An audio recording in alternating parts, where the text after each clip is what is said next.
Welcome back to New Rockstars. This is the big question, the show that spends too much time watching a trailer in super slow motion to see how many buttons are on America Chavez's flag jacket. Not enough buttons! I've got to get my cosplay right for the next con after the apocalypse, so I need to know how many buttons are on that dang jacket. My name is MT and I'm here today with my brother, off-screen producer, Brandon. What's going on, Brandon? Hey, MT, how you doing? Look, they gave me a blue dungeon. Could you believe it? What a scary place to be. They did. You are in the void. Oh. You fell into the blue abyss. Welcome. I like it here. It's very nice. The water's delicious. It's good tasting water. That's always a big thing. It's blue water. Everything tastes like blue Gatorade. It's delicious. All right, what's our big question for today, Brandon? Well, MT, I mean, you talked about it, you know. We got to talk about this Doctor Strange trailer, right? It's crazy. We know what the Super Bowl is all about. It's the commercials, okay? And sometimes buried in those commercials, we get some sweet, sweet trailers. And this year certainly just didn't disappoint. They gave us a couple good trailers. It was great. But most importantly, we got that brand new Doctor Strange in the Multiverse of Madness trailer. And in that trailer, we got to see some brand new variants of Doctor Strange that we haven't seen yet. And that all leads us to this week's big question.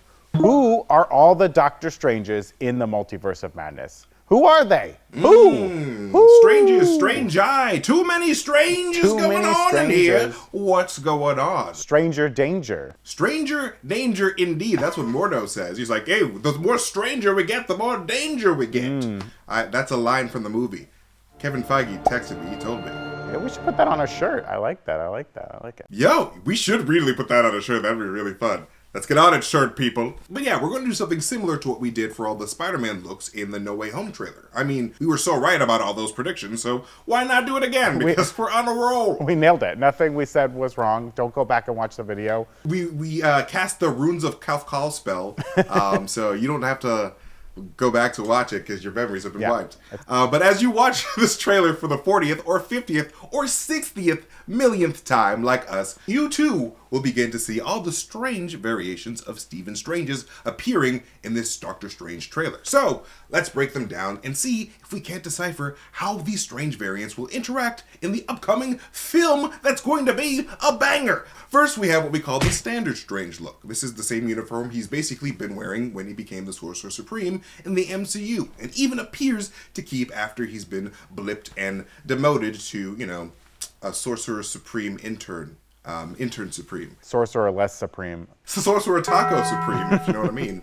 I don't know what that means. I love how you're like, if you know what I mean, and then you go like, I don't know what it means. I don't know what I mean. I don't know what I'm saying. But yeah, it's the blue tunic, Eye of Agamotto, cloak of levitation ensemble that we've come to know and love. It's the classic Stephen. His hair and goatee are also in the familiar style. One slight thing to note here, a couple of times when his back is turned, we see a blue patch on the cloak of levitation. It's hard to say what this could mean right now, and every time we see this patch on the cloak in the trailer, Stephen does appear to be in a distorted reality, either staring at this ghostly sanctum or watching New York dissolve away, which is not very great for the streets of New York, but But could the cloak have been damaged, and is this some sort of transformative symbol on the cloak? Like, what do you think could be going on here with this blue symbol? Yeah, that blue patch is really interesting because it doesn't look like a fix necessarily. We don't really get a good look of its full shape. But if you were gonna like fix the cloak of levitation, why would you use like a blue patch for no reason?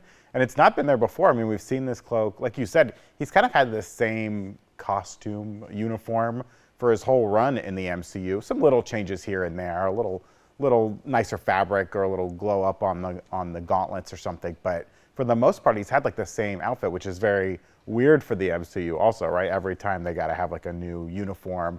Even Captain America, every time we saw him, he got like a little bit of change. Got to sell them toys. You know what I'm talking about, Kevin Feige? Yeah, exactly. You gotta change it up a little bit to sell those action figures. Yeah, but like Doctor Strange's outfit has like never really changed. Even after he became the Sorcerer Supreme and lost that title, he still has like the same outfit. So why is there like a blue patch on the back? But you know, as you pointed out, every time we see it, it's not like he's on a normal place. He's in like a weird area. So is it like when he's in a different dimension, the cloak changes a little bit? I can't think of any permanent damage that the cloak has had. Certainly not in Far From or No Way Home where we last saw him. And I don't think there was anything like in the What If episodes that like damaged the cloak. to a point where it's like really, really destroyed. Maybe. I mean, the last time we saw the cloak was on Ned, right? For the most part, and he was like just floating down at the end of No Way Home. The cloak is always like saving right, other people. It's like, I gotta go deal with these other people who get in the way. But yeah, for the most part, he's the same guy, right? This looks like our Stephen Strange as we know him. But what is that blue patch all about? I think the cloak gets damaged somehow early on, and like he has to like fix it, and he only has blue fabric laying around. I don't know. I like to think that there's like a flex tape wizard that just gives him like a magic flex tape to fix the or maybe cape. Maybe it's like a tile. You know those things where if you like you put a tile on your keys, and if you lose them, you can track them down. Maybe it's like a tile he puts on so that when he goes into this weird inky dimension or this dark dimension, they have a way of like pulling him back. They can track him through it or something. I don't know. Maybe it's like something that like America Chavez can maybe hone in on. Oh. So like, all right, I'm gonna leave you here. I'll be back, and then she'll just pops out to another reality. It's like, all right, I have the little tag here. I know where you are. But like, no, I think it could be some type of magical relic of some sort that is protecting him from these dark forces that are obviously in play in this movie. And you know, I think that once he does come in contact with those tentacle creatures that appear to be Gargantos, as we know from promo material or whatever. I feel like he's probably going to find out that these darker creatures are stronger than these light magicians in the MCU can handle. So he might need some extra protection that comes in the form of this little blue thing that is attached to his back. His little blue fabric will save him. His little blue sticker, fabric so sticker. Precious. He's so dumb. He's like, Christine, I need help. Can you sew this on? Christine, I tore my cloak. He's a baby. Christine, oh no. The fabric of reality is broken, Christine. She's like, you're a surgeon. You know how to sew. Just fix it. Yeah, I really hope that there is a Christine, like, Sorcerer Supreme out there, because there has to be at some point, because she would be great, because she's always fixing his messes anyway. I think there is, and I think we saw her in the trailer. Ooh, that would be interesting. But, moving on, we have Garden Doctor Strange that we see in the trailer. When we see Strange chatting with Wanda in the garden or orchard, he appears to be in a more casual blue jacket with a scarf because it's a little bit chilly. Yeah. No cloak in sight, which is kind of interesting. So this is probably still the standard Doctor Strange, but it's interesting that he would chat with Wanda without his cloak. Could this conversation be happening outside our realm? That's an interesting idea, MT. I mean, there is that shot of them talking, and there's another shot later in the trailer that almost has the same framing, but there's like red everywhere, and she's in her crown, and there's like, it looks like a dead tree behind him. So it makes me think when they're having that conversation, like it's in like maybe one of her weird hexes. Like when Doctor Strange showed up, like all of his, in the hex in Westview, people's clothes would change. Like maybe all his clothes changed into like this more casual, orchard-appropriate attire, where he doesn't have his cape and his Eye of Agamotto, because she doesn't want to see all that. He's like, nah, you gotta match the aesthetic, all right? There's a theme going on. We're still doing WandaVision. We're still doing the WandaVision stuff, okay? Because he is wearing like, it still has like a very mystical look to it. It's not just like a blue shirt. It's like a blue tunic-y kind of thing with like a nice scarf. But yeah, why would he show up to deal with Wanda, who he knows is like a big time in it now, without like his cloak and without his Eye of Agamotto or whatever's inside of the Eye of Agamotto? We don't even know. Why would he show up without like his weapons per se? So it makes me think like he's in a hex of some sort when he's talking to her right there. For sure, because like when he shows up, Wanda assumes that he's there to basically magic arrest her and be like, here gonna for WandaVision. Oh, so whoops. She's like, here comes the magic cops, always bugging me. But maybe he showed up without the cloak because of that. It's like, I don't want her to think we're about to throw down. I'm gonna leave my flying cape on the side. Okay. Just like it's like holstering, putting your gun away. It's like, hey, I'm unarmed, even though I'm constantly armed. I don't have any weapons on me.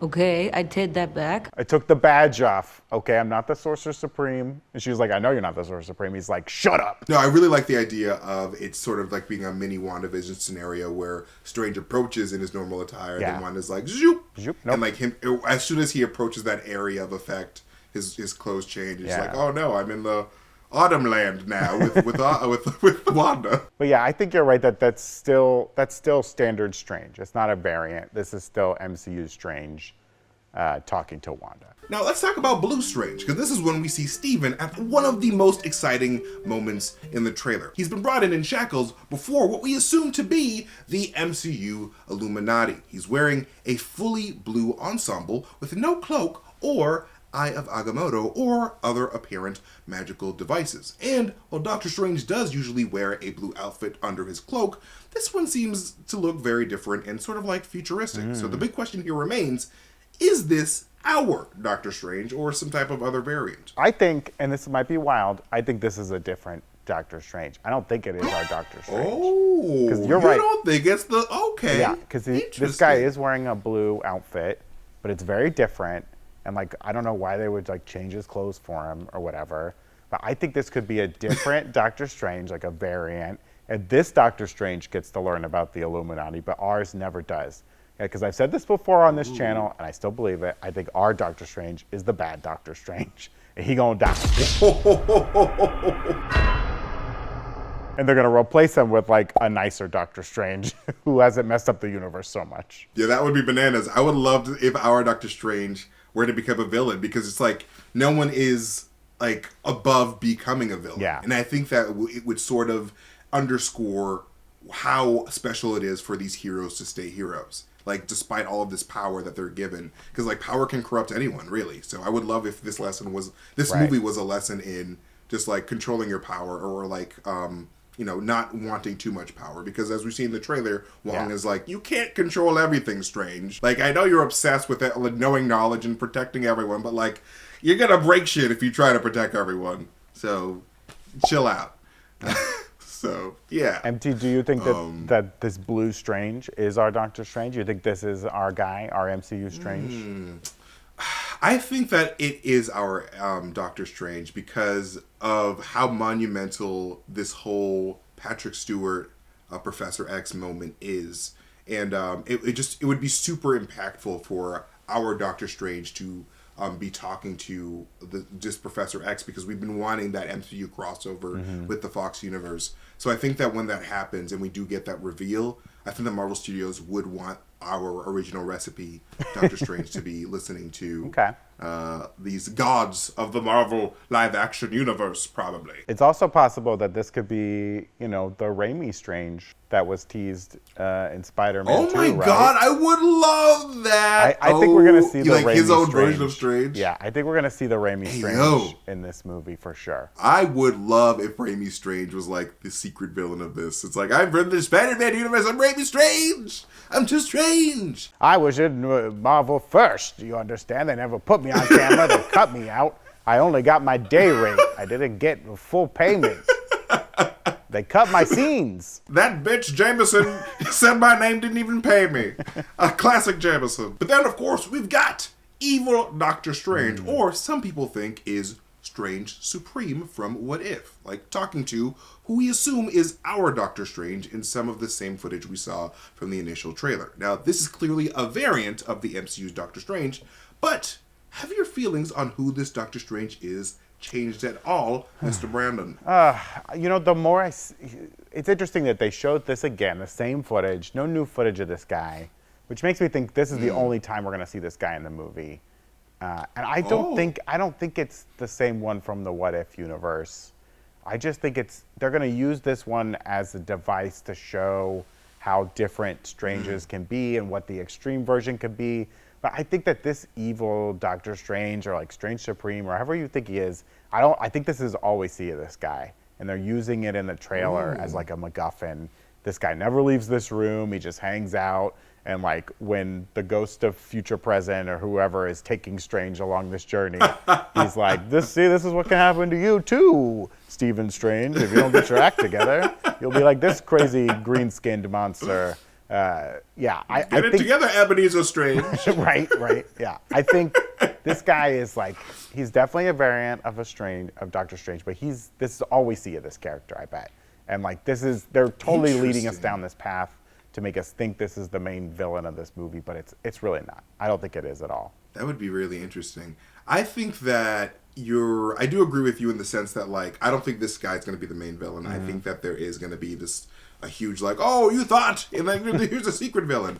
I think that he's going to be not a great force, and I think that he's going to be someone that's going to be helping Doctor Strange and friends reluctantly. Yeah. But, like, I think that he's going to just be either eliminated or just set off to the side for a future Marvel movie.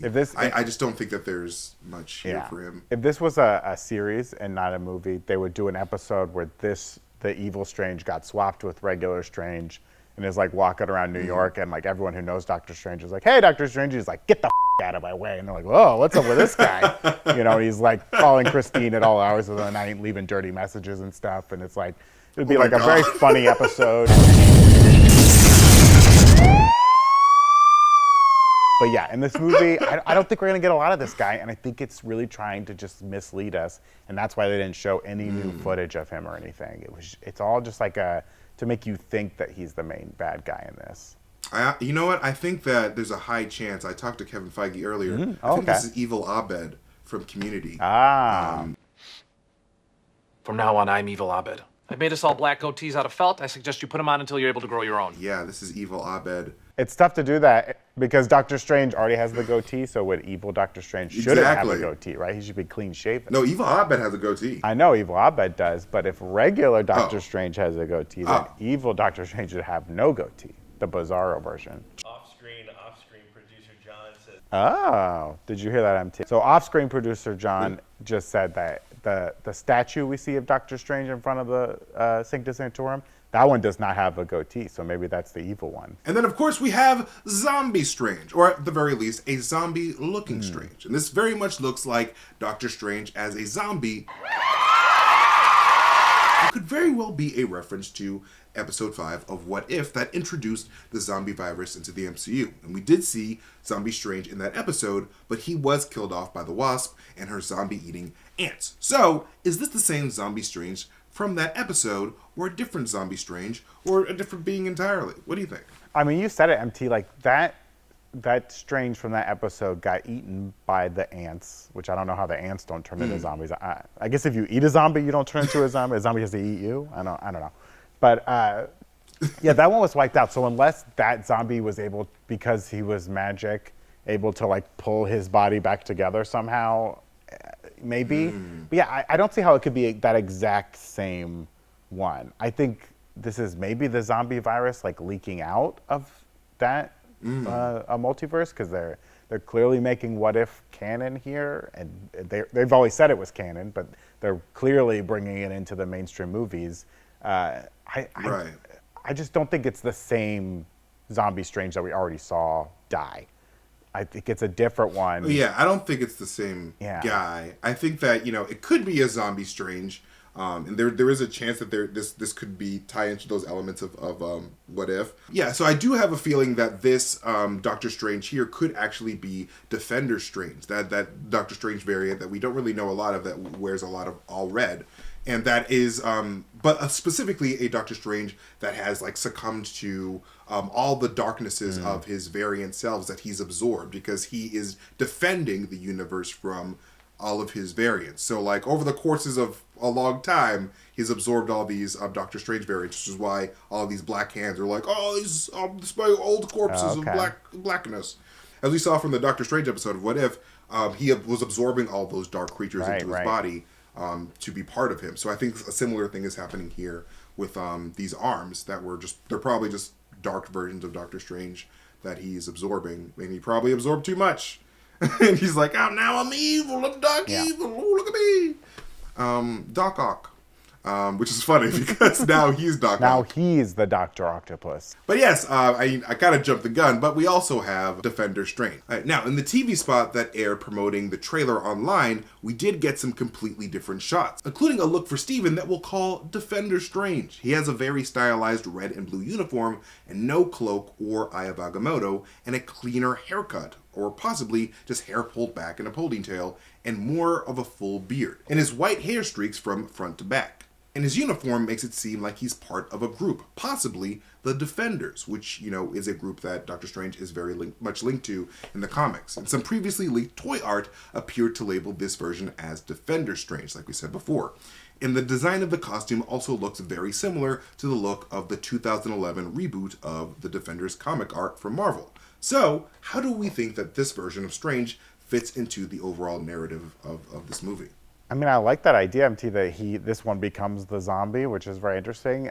It's very easy to set this one up to die if he's, running around the multiverse trying to fix other Strange's problems. I mean, this is really weaving into the Kang storyline that I feel like they're trying to tell too.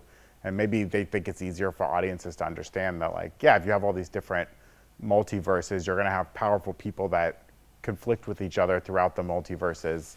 But yeah, I think this Defender Strange is here to fix problems, and he's well aware of the Illuminati, he's well aware of all these problems, and he's gonna have to catch our Strange up to speed. But I like this idea that they could set him up to take a bullet, to really get killed, so that we don't lose our Stephen Strange. Maybe he wants to take over our Strange's spot because our Strange is bad, and he wants to come in and live in our universe because it's so nice and lovely. That'd be interesting. It'd be like, yeah, that'd be like you're just like, hey, your stuff is a lot more cooler than mine. Your sanctum's a lot more cool. You got cooler books, yeah, and your universe is intact. I'll take this one. I'll take this one, please. I'll take that. It's mine now. For $1 million. No, I think that with this version of Doctor Strange, like I was saying before, I think that this is a Doctor Strange that very much went too far in trying to defend his universe. And this moment that we see in the trailer of Defender Strange holding his arm up and sort of defending, or it's funny, and sort of doing some magic stuff around him. I think that this is the moment that may precede that mountaintop moment at the end of the trailer. This is something that literally just popped into my mind, so I'm just freestyling this, because I think that this Defender Strange had a seat on the Council and the Illuminati. Ooh. And then he goes too far and has this darkness overtake him, and then he becomes this major threat that now the Illuminati have to deal with. And they're like, hey, Doctor Strange, other one, come on in. Come on. You f***ed up, but you didn't, but you really did. Listen, there's a version of you that we pissed off. We need your help killing. Yeah. It's he used to be on our team. He knows all our secrets. So we have a problem. Well, one thing that's really interesting about Defender Strange is in that 2011 run of the Defenders that you brought up, where they kind of rebooted it. In that one, they're trying to stop Null, who's coming to wreck some shit. And we know we got Thor 4 coming up next. And we know Null is going to be at least mentioned in that, or very tangential to it. And with all this kind of black inky stuff happening, and now you've got a little bit of Venom left behind in the MCU, it would be interesting if they start teasing Null here, and maybe Defender Strange is out there trying to stop Null. Stop! You violated the law. And that's how they're going to start bringing in elements of Thor 4, because Spider-Man Far From Home wove very nicely into this storyline, right? We had a lot of Doctor Strange in that, and now we're following it up with variants. All the series that we had this last year led into Far From Home, which led into this. So it's now they got to start leading into other things, and they've teased it with Loki getting into Kang and stuff, and What If, obviously bringing in all these elements of the multiverse. But now, they need to start bringing in, setting up future things, and they could be setting up Null here. I also think this is another thing I think about this costume. That little symbol he has on the front, it's a nice little looking symbol. Some angles, it kind of looks like a bird. A red bird, if you will. A phoenix, if you will. Phoenix get involved here, especially if you have Professor X hanging around. I don't know. What if Defender Strange is fucking around with the Phoenix Force, and this movie's just going to be hey, comic book nerds, we're going to give you everything you ever wanted now. You thought you had it with No Way Home? Sit back, boys and girls, and people who don't identify with any gender. We're going to give it to you all, baby. It's you know what? If you guys couldn't handle the Phoenix two times before, here comes the third one. But here comes the Phoenix again. The Phoenix trilogy, baby. Third time's the charm. Here we go. Let's try it again.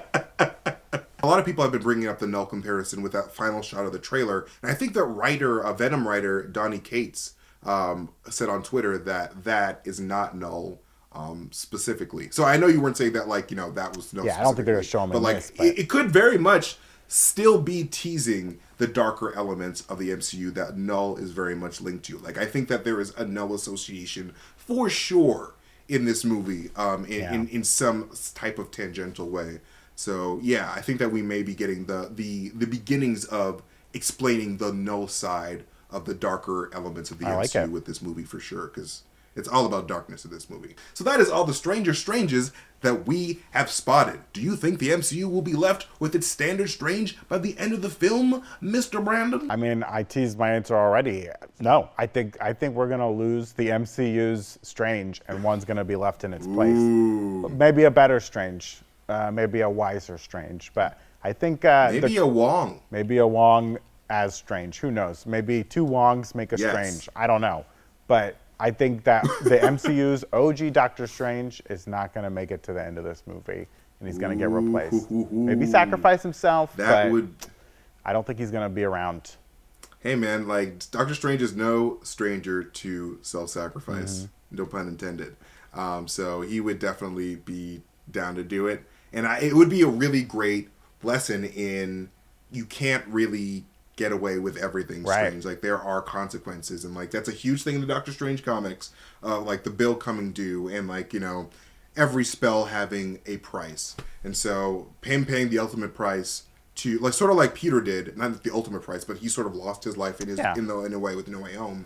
Doctor Strange might have to do something similar to that with his own life, because the bill comes due, like Mordo said. So I like that idea, but I do think that he's gonna make it, because there has to be a Doctor Strange 3 and a narrative thread to that sort of links the trilogy together. Well, yeah, I think there will be a Doctor Strange in place, but it's not going to be our original Strange. That would be really bananas. But I think that he'll be okay, but he's going to lose something really close to him that's going to change him forever, like Christine, or something that's just going to really, or maybe his magic. One of my favorite storylines in Doctor Strange was from 2015 when he loses his magic, and then this force called the Empirical comes in and tries to take over the world while there's no magic. And so Doctor Strange has to, and all the magic people have to band together to try to reawaken the magic within everyone within the world. And so I would love to see if all the magic in the MCU just disappears for a little while,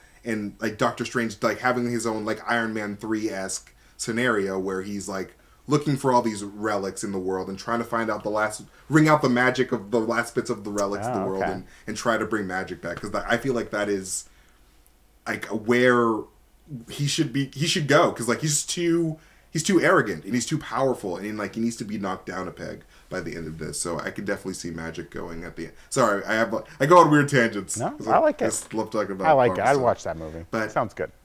Thanks, bud.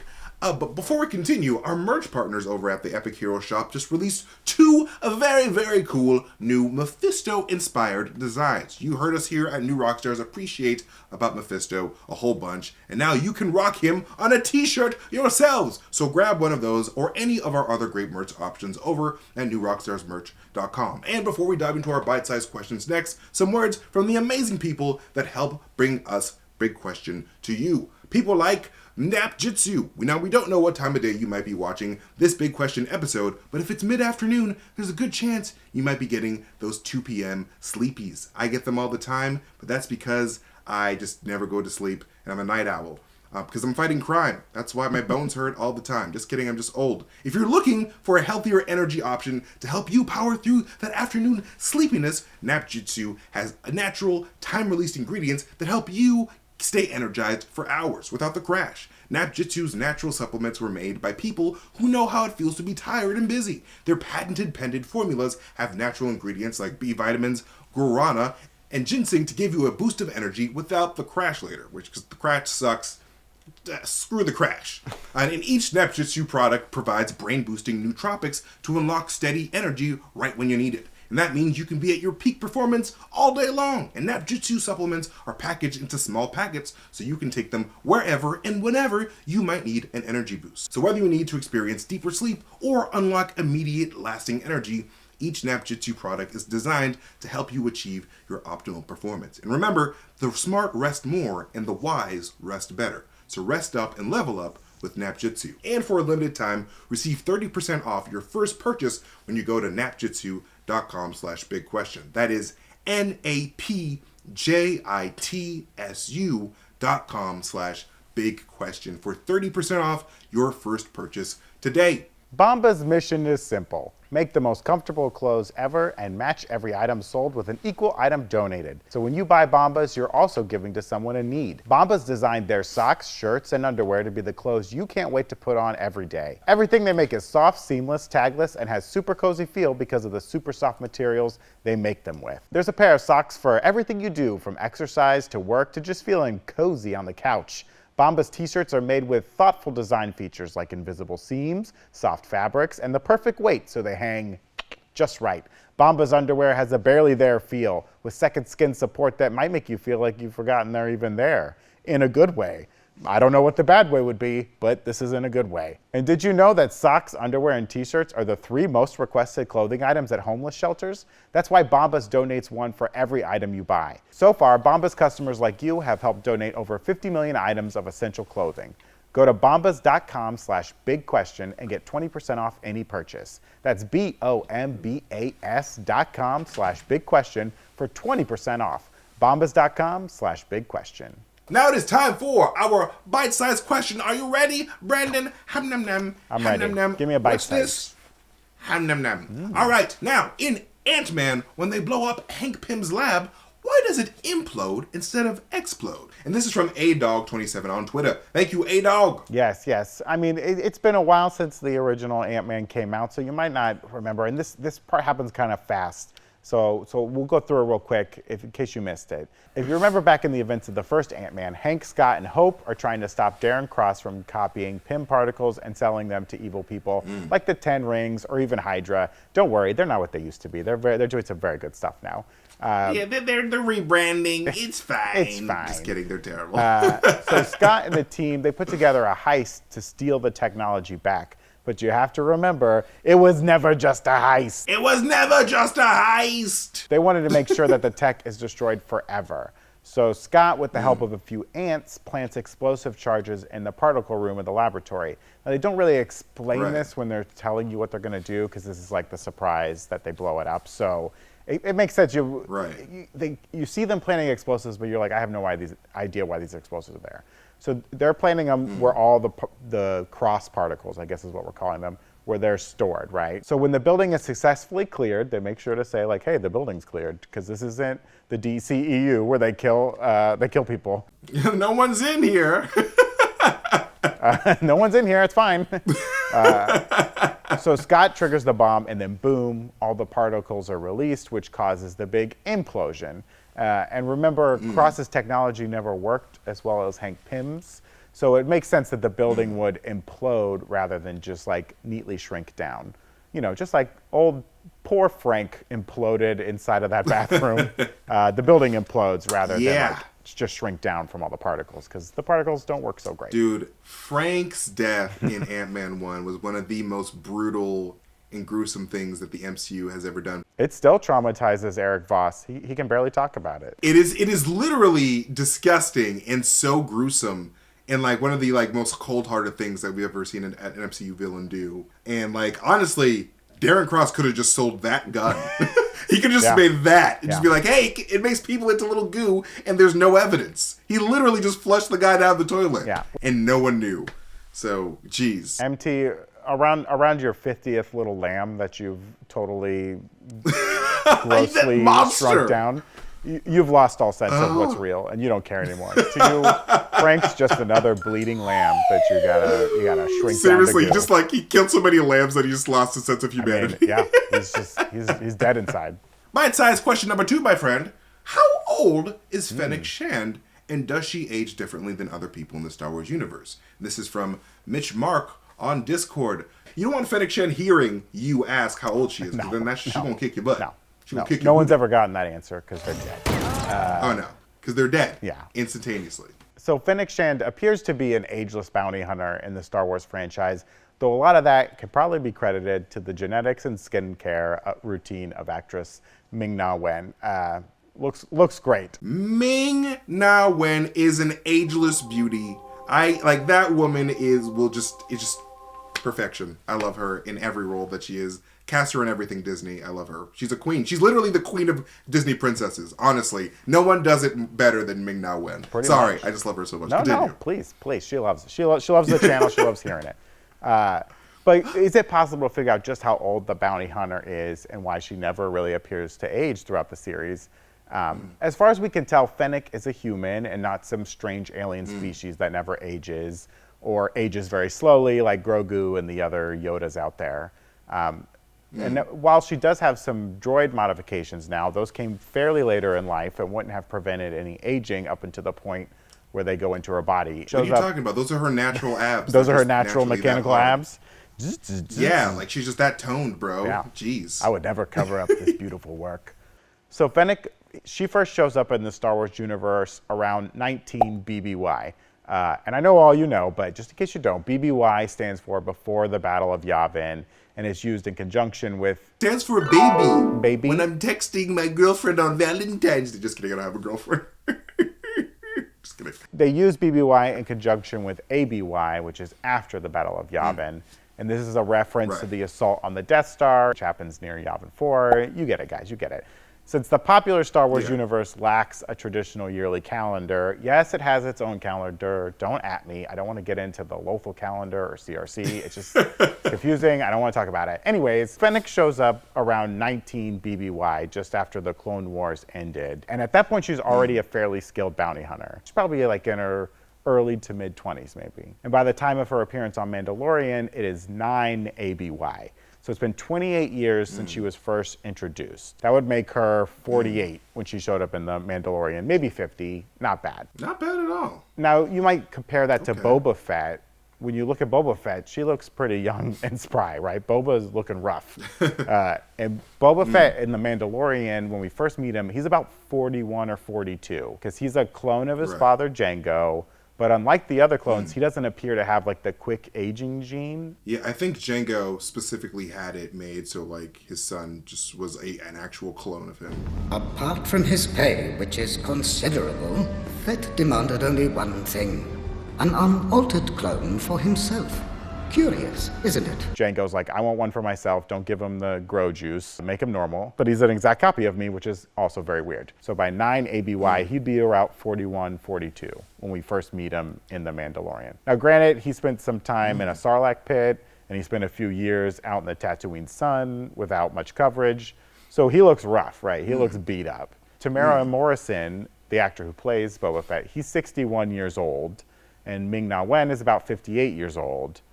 She just wears her age a lot better than Boba Fett does. Yo, Ming-Na Wen. I cannot say it much. Like, I cannot get over this woman's career. I love her so much. Agents of S.H.I.E.L.D., Mulan, freaking Star Wars. Like, bro, she's taking over. All of the events of Star Wars happen in such a small amount of time. Star Wars has existed in popular culture for longer than the events of Star Wars have taken place, almost in a way. So it's kind of crazy.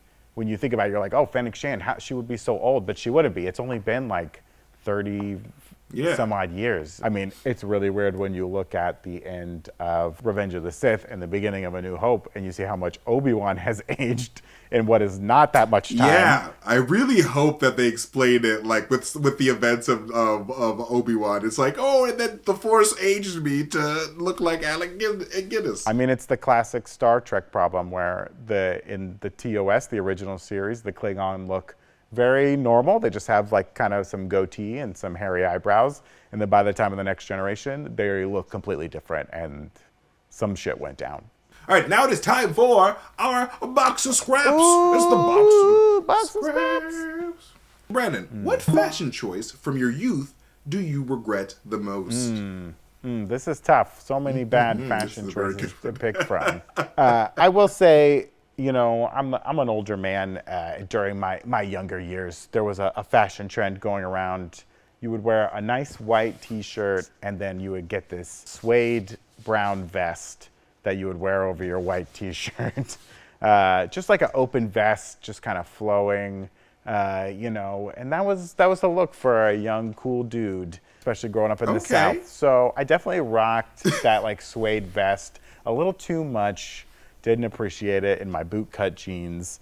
I probably would cringe now, and when I go back and see my mom and she has old pictures up on the wall of me in that awful suede vest, I really regret that choice. But I really believed in it at the time. Hey man, we all be doing stuff like that when we're kids, man. Like we all like to express ourselves in our own way. So it's like we all have those phases. I was trying something out. I was trying out a vest, okay, and it didn't work out. You live and you learn. I like it. I had something very similar because like growing up, I primarily went to a lot of like private schools, a lot of Christian private schools.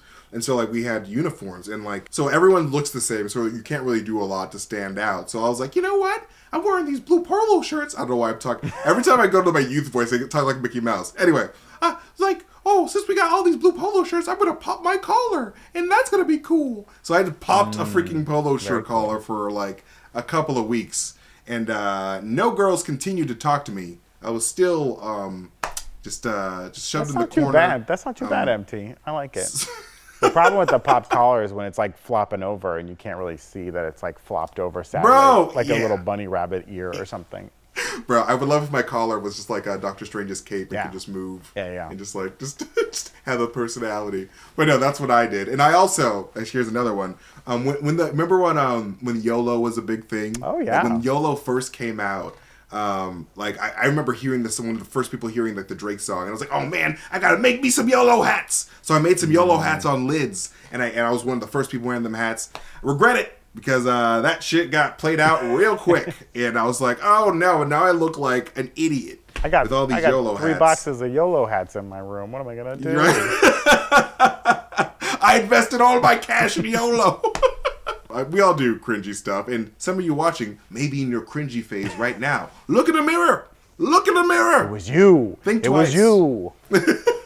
It was you all along. But that is it for this episode of Big Question. Thank you to Brandon for joining me on this episode, as always. Follow him at Grin and Barrick on Twitter. Right now, he is a great man, and he has amazing things to say. So follow him there. Follow me at MasterTainment. I'm less great, but I say a lot of weird shit, so do that anyway. Follow New Rockstars here on YouTube or on all social media platforms, and make sure to hit that notification bell so you can get notifications every time we upload a video. And if you want to continue the nerd conversation, our New Rockstars Discord server is now open to the public. So if you are 18 years and older and interested, search for the New Rockstars Discord server and join the conversation, because we would love to have you. We love all of our nerd family, my nerd babies. Come on down to Discord. But yes, thank you guys so much again for watching. We love you guys so much. Thank you guys for spending time with us, and we will see you guys next time. Goodbye. Bye.